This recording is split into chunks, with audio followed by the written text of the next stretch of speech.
सिर्फ 1 महीने की बात है, सब छोड़ दो, सारी दुनियादारी छोड़ दो, किसी से बात नहीं करनी, कुछ नहीं करना, सिर्फ तुम होने चाहिए, तुम्हारी पढ़ाई होनी चाहिए, तुम्हारा टारगेट होना चाहिए। हमारी प्रायोरिटी लिस्ट रेडी होनी चाहिए, कौन से चैप्टर्स के, कौन से सब्जेक्ट्स के, क्या क्या मेरा सब स्ट्रेंथ है, क्या क्या मेरा मॉडरेट है और क्या क्या मेरा वीक पोर्शन है। और ये सब कुछ हमें एक दिन करना है और बार बार उसे रिपीट करना है पूरे 30 डेज तक।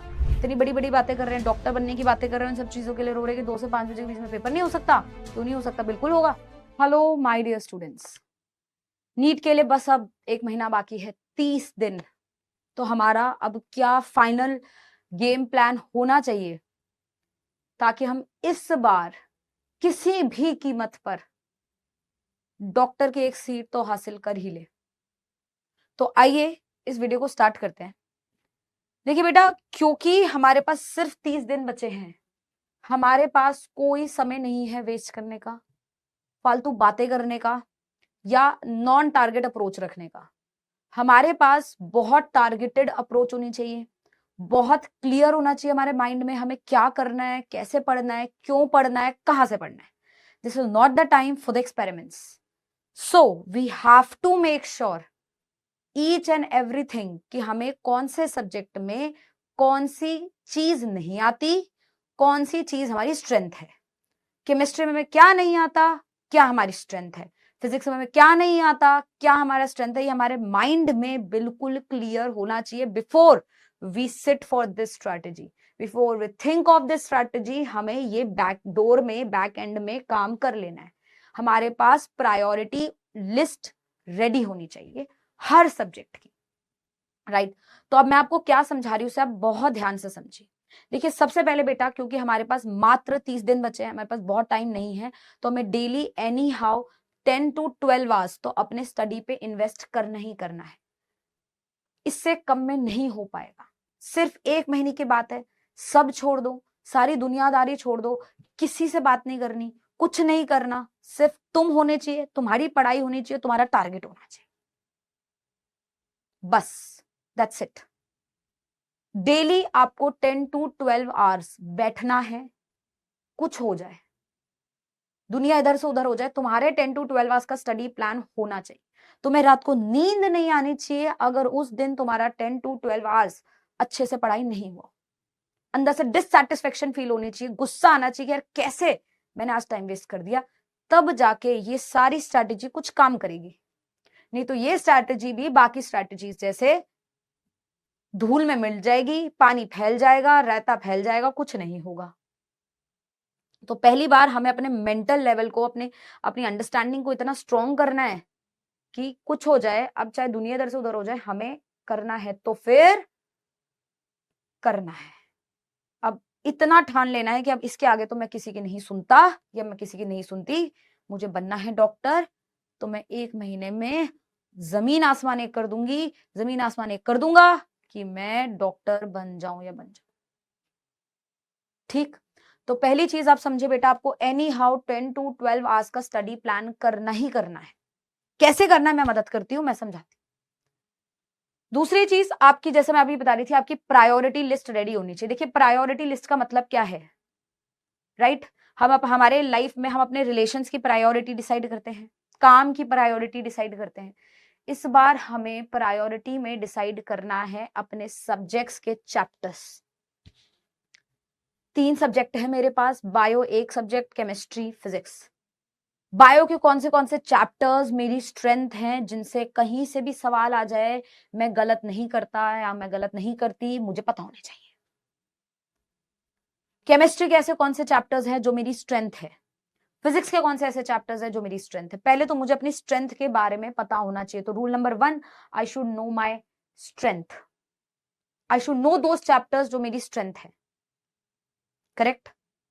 रूल नंबर 2, इस प्रायोरिटी लिस्ट में मैं वो चैप्टर्स डालूंगी जो मेरी स्ट्रेंथ नहीं है पर मुझे मॉडरेट आते हैं। ठीक ठाक से सवाल मतलब मैं बना लेती हूँ। सीधा आप सवाल पूछोगे फॉर्मूला वाला कि बफर का पीएच निकाल दो, फॉर्मूला मालूम है, लगा देंगे, बेसिक कैलकुलेशन कर लेंगे। हाँ, कोई ट्रिकी सवाल दोगे इक्विलिब्रियम को तो नहीं बन सकता। तो इक्विलिब्रियम मेरी स्ट्रेंथ नहीं है पर इक्विलिब्रियम मेरा मॉडरेट चैप्टर है। ऐसे आपको पता होना चाहिए, एक एक चैप्टर की आपके दिमाग में क्लैरिटी होनी चाहिए। तो वो सेकंड नंबर पे आपको लिखने हैं इस प्रायोरिटी लिस्ट। और थर्ड प्रायोरिटी में आपको वो चैप्टर्स लिखने हैं तीनों सब्जेक्ट के जो आपको बिल्कुल ही नहीं आते हैं, जो आपने पूरे साल भर नहीं पढ़े और ना अभी हिम्मत है उनको पढ़ने की, वो हिम्मत चाहिए भी नहीं क्योंकि हमें वो नहीं। लास्ट के 3 दिन में तो मैं कुछ नया नहीं पढ़ सकती, ना मैं नया पढ़ा सकती, ना मुझे ये रिस्क लेना, नहीं नहीं नहीं। मैं बहुत खुश हूं, अगर उस चैप्टर का कोई सवाल आएगा मैं छोड़ दूंगी, पर जो मुझे आता है उस चैप्टर का कोई सवाल आया और वो मुझसे गलत हुआ तो मैं अपने आप को माफ नहीं करूंगी। ये एटीट्यूड चाहिए, जो आता है वो गलत नहीं होना चाहिए, ये हमें समझना है। तो हमारे दिमाग में हमारी प्रायोरिटी लिस्ट रेडी होनी चाहिए। हमें ऐसा नहीं हो सकता भाई अंधेरा कमरा है कहीं पे भी तीर लगाया जा रहा है देखा जाएगा कहां लगेगा, नहीं चल सकता बेटा, ऐसे नहीं चल सकता। Anyhow we have to make our priority list, जिसमें ये पता होना चाहिए हमें कौन सी चीजें आती हैं, कौन सी चीज ओके ओके और कौन सी हमें नहीं करनी। इससे क्या होगा, इससे ये होगा जब हम पेपर अप्रोच करने बैठेंगे उसमें हमें पता होगा हमें कौन से सवालों पे पहले जाना है, कौन से सवालों पे बाद में जाना है, और कौन से सवालों को देखना भी नहीं है, जस्ट इग्नोर इग्नोर, राइट। तो ये हमारी प्रायोरिटी लिस्ट रेडी होनी चाहिए। तो 2 पॉइंट क्लियर हैं। सबसे पहले 10 to 12 आवर्स का स्टडी प्लान होना चाहिए, जो मैं आपको बताती हूँ, मदद करती हूँ अभी कैसे समझाऊंगी एक एक चीज। दूसरी चीज, आपकी प्रायोरिटी लिस्ट आपके पास होनी चाहिए। तीसरी और बहुत इंपॉर्टेंट चीज है, हम लोगों को मॉक टेस्ट देने हैं। अब बेटा हमें ना अपनी स्ट्रैटेजी को बदलना है। ये कन्वेंशनल टीचिंग और कन्वेंशनल स्टडी पैटर्न अब नहीं चलेगा कि किताब खोले पढ़ रहे हैं। ये पढ़ना था किताब खोल के, लेकिन पहले, अभी 1 महीने में ऐसे नहीं पढ़ सकते, है ना। अभी 1 महीने में बहुत स्मार्ट स्टडी करनी पड़ेगी, तभी एफिशिएंट रिजल्ट आ पाएगा, हाँ या ना। तो अब हमें क्या करना है, हमें टेस्ट के थ्रू पढ़ना है, टेस्ट देना है, गलतियां करनी है, गलती को आइडेंटिफाई करना है, गलतियों के कॉन्सेप्ट सीखने हैं, गलती पे काम करना है और अगले टेस्ट में गलती नहीं होने देनी। क्या करना है, टेस्ट देना है, गलती करनी है। मैं चाहती हूं आप गलती करो। शायद इस प्लेटफॉर्म में पहली टीचर मैं होंगी जो ये बोल रही होगी, और मैं ये मतलब आप भी शायद पहली बार सुन रहे होगे कि टीचर बोल रही है गलती करो, करो गलती, एक बार, दूसरी बार नहीं, एक बार अलाउड है। तो मॉक टेस्ट दो, गलती करो, गलती आइडेंटिफाई करो, गलती जहां हुई उस कॉन्सेप्ट को पढ़ो, और अगली बार इस बात का ध्यान रखो वो कॉन्सेप्ट की गलती नहीं होनी चाहिए। मतलब अभी हमें बैक ट्रेस करना है, रिएक्टेंट से प्रोडक्ट नहीं बनाना, प्रोडक्ट से रिएक्टेंट कैसा हो सकता है ये सोचना है। समझ रहे हैं। तो प्रोडक्ट पता है, हमें नीट का सीट लेनी है, हमें 600 के ऊपर मार्क्स लाने हैं, प्रोडक्ट पता है, अब उससे स्ट्रैटेजी कैसे होगी वो सोच रहे हैं। समझ आई। तो हमें सबसे पहले 10 से 12 घंटे का प्लान बनाना है, हमारी प्रायोरिटी लिस्ट रेडी होनी चाहिए, कौन से चैप्टर्स के, कौन से सब्जेक्ट्स के, क्या क्या मेरा सब स्ट्रेंथ है, क्या क्या मेरा मॉडरेट है और क्या क्या मेरा वीक पोर्शन है। मुझे गलतियां करनी है लेकिन मॉक टेस्ट से, मुझे मॉक टेस्ट से अपने कंसेप्ट बनाने हैं, कॉपी पढ़ पढ़ के, चैप्टर पढ़ पढ़ के अब मैं अपने कंसेप्ट बनाने की स्थिति में नहीं हूं। अब मुझे सारी चीजें मॉक टेस्ट के थ्रू करनी है। और अभी इसी वक्त बस ये वीडियो देखने के बाद, क्योंकि वीडियो में बहुत अच्छी इंपॉर्टेंट इंफॉर्मेशन जाने वाली है, इस वीडियो को देखने के बाद आपका सारा सोशल मीडिया बंद हो जाना चाहिए। No YouTube, no Instagram, no Facebook, no Telegram, no WhatsApp. I would say please cut off from this universe, cut off from this world. There should not be any contact using a social media between you and the world. है guts, है दम, कर सकते हो तो होगा selection, नहीं कर सकते तो इस वीडियो के बाद एक स्क्रॉल करके दूसरी वीडियो, उस वीडियो के बाद तीसरा, तो बेटा नहीं होगा। हजारों देख लेना वीडियो, तो कह रही हूं हजारों वीडियो देख लो, ऐसी स्ट्रैटेजीज याद हो जाएंगी, सिलेक्शन नहीं होने वाला। तो अब चॉइस आपकी है, तुरंत इसे देखकर सब कुछ कट ऑफ करना है या फिर इसके बाद दूसरी, फिर तीसरी, फिर चौथी देखनी है, आपकी चॉइस है। ठीक, तो पहले ये 4 पॉइंट अपन को क्लियर होने चाहिए। उसके बाद अब ये मॉक टेस्ट से हम लोगों को कैसे आगे बढ़ना है उसकी चीजें मैं बताती हूँ। क्या आप देख पा रहे हो, आपको मॉक टेस्ट का टाइम भी हमने डिसाइड करके दिया, आपको 2 बजे से लेकर 5 बजे के बीच में ही मॉक टेस्ट देना है। अर्थ हो जाए, अनर्थ हो जाए, घर पे कोई हो, घर पे कोई ना हो, आप बाहर हो, आप कहाँ हो, आपको भूख लग रही हो, आपको नींद आ रही हो, आपको क्या हो रहा हो, मुझे कोई मतलब नहीं है। डॉक्टर बनना है, इसी साल बनना है, आवाज आ रही है हाँ, तो 2 बजे से लेकर 5 बजे के बीच में पेपर देना पड़ेगा। और क्यों 2 से 5 देना है? क्योंकि अपना नीट का एग्जाम ही 2 से 5 के बीच में होता है। हमें इस 2 से 5 बजे के बीच में अपने ब्रेन को हाईली एक्टिव मोड में रखना है।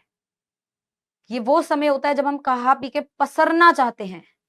ये वो समय होता है जब हमारा ब्रेन सबसे ज्यादा वीक फील करता है, हमें नींद आती है क्योंकि आफ्टरनून का टाइम है।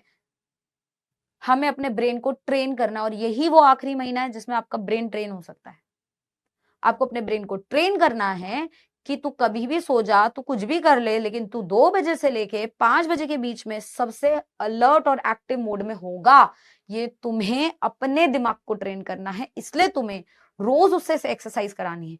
आप लोग डॉक्टर बनने वाले हैं, आप लोग ज्यादा समझते हैं। अगर किसी इंसान का कुछ बीमारी हो जाती है, कुछ पैरालिसिस हो जाता है या कुछ हो जाता है, तो उसके बॉडी पार्ट जो वर्क नहीं करते उसकी एक्सरसाइज कराई जाती है, फिजियोथेरेपी कराई जाती है, ताकि वो पार्ट वर्क करना लग जाए और धीरे धीरे करके इंसान नॉर्मल होने लग जाता है। यही वो काम है जो आपको अपने ब्रेन के साथ करना है। उसको एक्सरसाइज करानी है, उसको काम देना है, उससे बोलना है 2 बजे से 5 बजे के बीच में तुझे एक्टिव रहना है, तू कभी भी सो जा बट यहाँ तुझे एक्टिव रहना है। अब वो ब्रेन जो है ना, ह्यूमन नहीं है ना कि तुमने बोला उसने मान लिया, नहीं, तुझे एक्सरसाइज करनी पड़ेगी, उसको सिखाना पड़ेगा 2 बजे से 5 बजे के बीच में एक्टिव कैसे रहते हैं। वो डीज बच्चा है, वो पहली बार में नहीं सुनेगा, नहीं सुनेगा वो पहली बार में। तुम बोलना 2 से 5 बजे, तुम करके उबासी ले रहे होगे, नींद में पेपर दे रहे होगे, तुम्हारा पहला पेपर तो खराब ही होगा। लेकिन दोबारा करोगे, तीसरी बार करोगे, चौथी बार सही होने लगेगा। ठीक है, तो हार नहीं माननी है। पहले से ही हमें पता है कि एक दिन में तो मास्टर नहीं बनने वाले, इसलिए डेली करना है। अपने पास 30 दिन है, अपन को 30 पेपर लगाने। 4 दिन में हमारा ब्रेन, 5 दिन में हमारा ब्रेन थोड़ा थोड़ा काम करने लगेगा हमारे हिसाब से, तो 30 दिन में तो परफेक्ट हो जाना है। तो पूरे 30 दिन तुम्हें 2 बजे से लेकर 5 बजे के बीच में पेपर देना है। समझ गए? कितने बजे से बीच में पेपर देना है? 2 बजे से लेकर 5 बजे के बीच में पेपर देना है। उसके बाद क्या करना है ना, अब आधे बच्चे यहाँ पे भी पता गलती कर देते हैं। हाँ मैम 10 से 12 घंटे का काम हो जाएगा, मैम प्रायोरिटी लिस्ट बन जाएगी, कोई टेंशन नहीं है, मैम मॉक टेस्ट भी दे देंगे। लेकिन उसके बाद गलती हो जाएगी। उसके बाद क्या गलती होगी ना, मॉक टेस्ट दिया 2 बजे के 5 बजे के बीच में, पेपर दिया, आंसर की से मैच किया, कम मार्क्स आ रहे हैं, हाय ये तो बहुत बकवास स्ट्रेटेजी थी, उठा के फेंक दिया। चलो अपने मन से कुछ पढ़ना शुरू करते हैं। अगर आप ऐसा करने वाले हो या आप ऐसा कर सकते हो, तो बेटा मैं क्या, इस यूनिवर्स का कोई भी टीचर आ जाए आपकी मदद नहीं कर पाएगा, बिल्कुल नहीं कर पाएगा। Very blunt on saying this, क्योंकि आप अपनी मदद खुद ही नहीं करना चाहते और आप इस बात को एक्सेप्ट ही नहीं करना चाहते कि गलतियां होंगी। होंगी। 2 अप्रोच होती है, या तो उस गलती से अपन सीख के आगे बढ़ जाएं, या फिर वही गलती से हम अपने आप को डीमोटिवेट करें। हमें दूसरा वाला प्राणी नहीं बनना कि उन गलती से अपन आपको डीमोटिवेट करें। हमें यह सोचना है कि आज गलतियां हो जाएं, पेपर में ना हो। भाई 2 चीजें, या तो आज ही गलती ना हो, इतने ओवर कॉन्फिडेंट हो जाए, इतनी इगोस्टिक हो जाए कि हमसे कोई पंगा कैसे ले लिया, नीट क्या बात है, हम तो निकाल ही लेंगे, और पेपर में ऐसे मुंह के बल गिरेंगे कि समझ ही नहीं आएगा। ईगो तो अच्छे अच्छे की नहीं टिकती, और कॉम्पिटेटिव एग्जाम में तो बिल्कुल नहीं टिकती। उससे बहुत बेटर है कि आज गलतियां कर ले, आज हम्बल हो जाए, आज बोले कि कोई बात नहीं, आज होगी गलती, सीख लेते, अगली बार से नहीं होगी। और कल ऐसा रिजल्ट दे कि दुनिया देखे कि ये बच्चा 30 दिन में इतना कमाल कर गया जो हम पूरे साल भर नहीं कर पाए, इसने ऐसा क्या कर दिया 30 दिन में। फिर पूरी दुनिया उस चीज की सोचे, उस बारे में सोचे कि ऐसा क्या कर दिया 30 दिन में क्या जिसका रिजल्ट आ गया। तो पूरे साल भर सोच रहे थे इसका नहीं आएगा, फिर वही लोग जो तुम्हें डिमोटिवेट कर रहे थे तुमसे हाथ मिलाने आएंगे। हाँ कि ना? तो इसलिए बहुत इंपॉर्टेंट है कि एक तो मॉक टेस्ट दो, गलतियां करो, मार्क्स कम आएंगे, आने दो। उसके बाद तमीज से बैठो, 1 आवर उस मॉक टेस्ट की एनालिसिस करो एनालिसिस पार्ट आपके पेपर देने के पार्ट से भी ज्यादा इंपॉर्टेंट होता है, और यही वो पार्ट है जो 99% मिस कर रहा है। 1% बच्चा जो शायद ये वीडियो को पूरा सुनेगा, उसको मेरी बात समझ आ जाए कि analysis part is more important than doing the paper. अब वो एनालिसिस में मुझे क्या करना होगा, उस एनालिसिस में मुझे वो क्वेश्चंस देखने हैं जो मेरे स्ट्रेंथ चैप्टर के मुझसे गलत हो गए। मुझे वो क्वेश्चंस देखने हैं जो मॉडरेट चैप्टर मुझे आता था फिर भी मुझसे गलत हो गए, और जो मुझे नहीं आता था वो मुझे पढ़ना ही नहीं है। तो मुझे वो दो सवालों को आइडेंटिफाई करना है जो स्ट्रेंथ और मॉडरेट चैप्टर्स जो मैंने अपनी प्रायोरिटी लिस्ट में लिखे थे, मुझे वही करने हैं। उनके मेरे जो सवाल गलत हो गए उसका एनालिसिस मुझे पेपर के बाद करना है। क्यों हो गए गलत ढूंढना है, अपने नोट्स को खंगालना है, टीचर की मदद लेनी है, टीचर की जान खा जानी है, बैठ जाना अपने टीचर के पास कि सर मेरे को बता दो, मैडम मेरे को बता दो, मेरे ये सवाल क्यों गलत हो गए, मैंने इसमें ऐसा क्यों सोचा था, जो सोचा था वो गलत क्यों था, बस इतना करना है। तो वो 1 आवर की एनालिसिस के बाद का जो रिजल्ट होगा वो आपको अगले पेपर में दिखेगा, जब वो सवाल आपसे दोबारा पूछे जाएंगे वो गलत नहीं होंगे। आपको बात समझ आई? तो बहुत जरूरी है मॉक टेस्ट देना, और उससे भी ज्यादा जरूरी है उस मॉक टेस्ट को तमीज से एनालाइज करना। करेक्ट? और ये सब कुछ हमें एक दिन करना है और बार बार उसे रिपीट करना है पूरे 30 डेज तक। जैसे कि मैं मतलब एक टाइम टेबल के थ्रू आपको समझाती हूं कि आपको कैसे करना है। देखिए ये टाइम टेबल आप मतलब ऐसे रिजिड होके फॉलो करने वाली बात नहीं कह रही मैं, इसमें ये बोलना चाह रही हूँ कि मैंने एक नॉर्मल बच्चे को दिमाग में रख के, एक ऐसे बच्चे को दिमाग में रख के बताया है जो बहुत ज्यादा सुबह जल्दी नहीं उठ सकता और शायद बहुत ज्यादा लेट भी नहीं सो सकता। वो मतलब बाकी दिन पे काम करना ज्यादा इफेक्टिवली पसंद करता है, इंस्टेड बहुत अर्ली मॉर्निंग उठना या बहुत लेट नाइट स्टडी करना। अगर आप ऐसे में से कोई स्टूडेंट हैं तो पहली बात तो मैं ऐसा रेकमेंड नहीं कर रही, आप कैसे भी पढ़ सकते हैं, लेकिन मुझे इतना मतलब है कि 2 से 5 बजे के बीच में आप अलर्ट हो। रात को बहुत लेट तक पढ़ो, सुबह बहुत जल्दी उठो, वो आपका चॉइस है, जैसे आपकी बॉडी कंफर्टेबल हो। आप इतने सालों से पढ़ते आ रहे हो, लेकिन 2 से 5 बजे के बीच में आप सबसे उम्मीद है कि आप सब एक्टिव रहोगे। एक चीज तो ये, तो मैंने ऐसे बच्चे का टाइम टेबल बनाया, अगर आप थोड़ा सा ऊपर नीचे करना चाहते हैं टाइम को तो आप बिल्कुल कर सकते हैं। तो मान लो एक बच्चा है जो सुबह हमारे पास 9 बजे हमारे पास उठ गया है कंफर्टेबली, तो 9 से 10 बजे के बीच में वो आराम से फ्रेशन अप होके एनी हाउ उसे 10 बजे स्टडी टेबल पे पहुंच जाना है अपना काम करने के लिए, अपना दिन शुरू करने के लिए। अपना पानी लो, अपना एक स्टॉप वॉच लो, अपना सॉरी आपकी किताबें, आपकी सब कुछ सब स्टेशनरी आपके पास होनी चाहिए। 10 बजे आप टेबल पे पहुंच जाने चाहिए उस जगह पे जहां पे आपको पढ़ना है, और 10 बजे से लेकर 1 बजे तक बेनागा आपको सिर्फ पढ़ाई करनी है। अब पढ़ाई में क्या करना है ये तो बता दीजिए। पढ़ाई में आपको हर सब्जेक्ट, चाहे फिजिक्स हो, चाहे बायो हो, चाहे केमिस्ट्री हो, उनके स्ट्रेंथ पे वर्क करना है। सिर्फ किस पे वर्क करना है? Strength. We have to focus that our strength should not become our weakness. कुछ हो जाए हमारी ताकत हमारी वीकनेस नहीं बननी चाहिए। हमारी ताकत ही आज हमारी नैया पार लगाएगी। देखो हर सब्जेक्ट के कुछ ना कुछ ऐसे ऐसे चैप्टर्स होते हैं जो हमें बहुत पसंद आए होते हैं, जिनसे हमारा कुछ अलग कनेक्शन होता है, या फिर ऐसे बोल दें कि जब वो टीचर पढ़ा रहे थे तो हमने बहुत ध्यान से सुना था, है ना। कोई कोई भी कुछ भी हो गया था, पर वो हमारी स्ट्रेंथ है। उन स्ट्रेंथ को हमें इस मोमेंट पे 10 से 1 बजे के बीच में पक्का करना है। तो 10 से 1 बजे के बीच में हमें किन सारी चीजों को वर्क करना है जो कि हमारी स्ट्रेंथ टॉपिक्स है। तो यहां पर हमने पढ़ लिया, उसके बाद हम अपना लंच वंच करेंगे। 2 बजे हमारा मॉक टेस्ट का टाइम हो जाएगा। 2 बजे से लेकर 5 बजे तक हम लोग मॉक टेस्ट देंगे। अब मॉक टेस्ट आप कहां से दोगे? आप पीडब्ल्यू के मॉक टेस्ट दीजिए, बहुत अच्छे हैं। और अगर आपके पास ये सारे टेस्ट आप दे चुके हो या कुछ भी स्थिति है, तो आप पीवाईक्यू के पेपर भी दे सकते हो। मतलब जैसे आपने 2021 का पेपर निकाल लिया, make it as a mock test. 2022 का पेपर लगा लिया, do it as a mock test. तो पीडब्ल्यू की सीरीज में जितने भी आपके पास पेपर्स आ रहे हैं वो आप मॉक टेस्ट के फॉर्म में दे दीजिए। एआईटीएस हो, माइलस्टोन हो, चाहे कुछ भी हो, that you can give in form of mock test. और you can also take the previous year paper of NEET and give it as a mock test. देने तो दोनों है, किसी भी सीक्वेंस पे दे दीजिए, और डेली 2 से 5 बजे के बीच में ही देने हैं बेटा, आगे पीछे कुछ नहीं होना चाहिए। 2 से 5 बजे के बीच में आपको जब पेपर देना है तो बेड पे पड़े हुए हैं पेपर दे रहे हैं, इधर बैठे हुए हैं पेपर दे रहे हैं, या घूमने जा रहे हैं फिर पेपर दे रहे हैं, बीच में वॉशरूम जा रहे हैं पेपर दे रहे हैं, ऐसे नहीं देना बेटा। ये समझ कर देना है कि मान लो आप नीट के एटमॉस्फेयर पे बैठे हो, आपके सामने एक वॉच होनी चाहिए, स्टॉप वॉच होनी चाहिए, टक टक टक टक करके चलती रहे, तुम्हारे सर पे प्रेशर बनना चाहिए।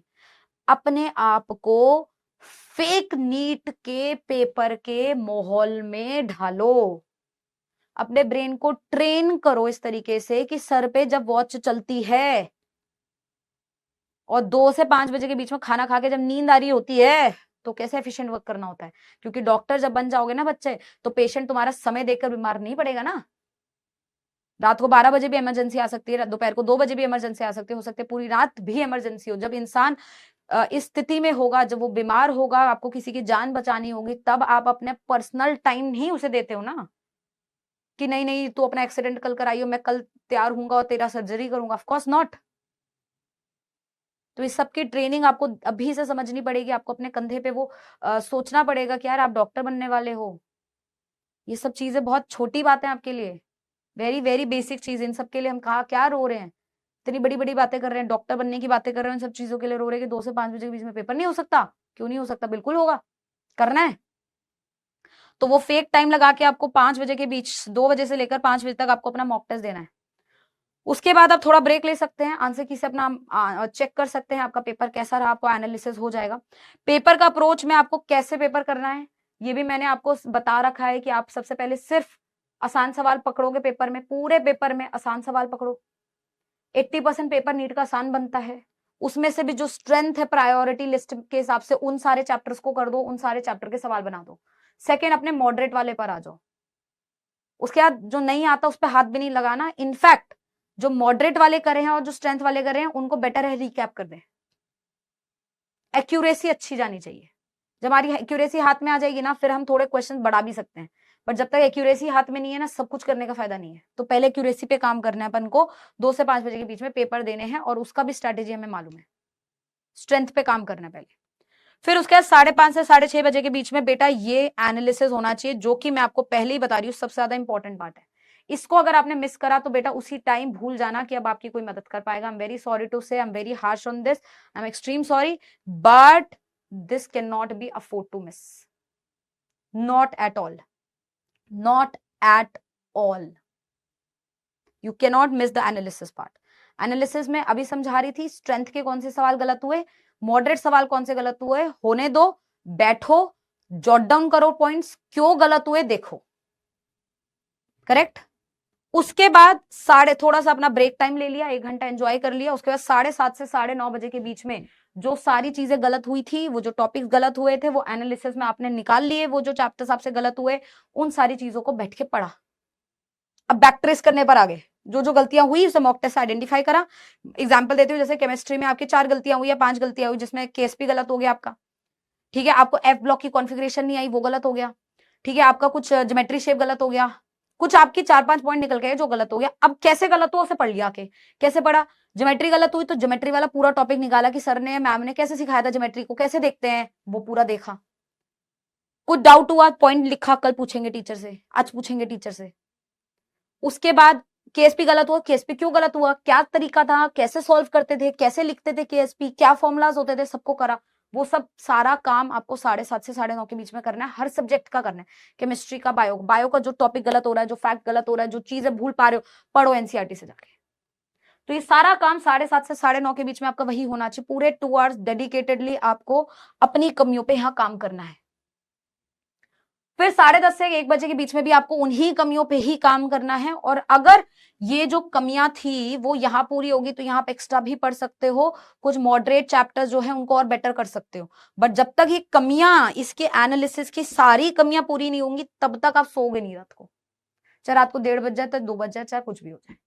मतलब इस टेस्ट में जो मैंने 2 से 5 बजे के बीच में दिया, 5:30 से 6:30 मैंने एनालिसिस करी कि मेरे कौन से टॉपिक्स, कौन सी चीजें गलत हुई, उनको मैंने 7:30 से 1:30 बजे 1 बजे तक पढ़ा। और तब तक पढ़ा जब तक मेरी वो चीजें मेरी मास्टरी ना हो जाए, तब तक पढ़ा, तब तक नहीं सोए, करेक्ट। और उसके बाद तसल्ली से सोए और अपना अगला दिन का दिनचर्या भी रिपीटेडली सेम फॉलो किया। और बस ये देखना कि अगले दिन जब बैठेंगे तो ये जो टॉपिक्स हमने रात भर पढ़े हैं, जो हमने सीखे हैं, वो अगले दिन जब 2 से 5 मॉक टेस्ट देंगे तो ये गलतियां ना हो, भले कोई और हो जाए, फिर कोई और जो होंगी उसे आइडेंटिफाई करेंगे, उस पर काम करेंगे। और ये काम हमें पूरे 30 दिन तक करना है, तब जाके मैं बोलूंगी कि इस वीडियो का कोई फायदा हुआ, आपने स्ट्रैटेजी सीखी और अब आप स्मार्ट स्टडी करके 1 महीने में वो काम करके दिखाओगे जो शायद बच्चा साल भर भी ना कर पाए। करेक्ट? तो इस तरीके से आप अपना ग्लेम पैन को रेडी करिए and all the best for your NEET. Thank you.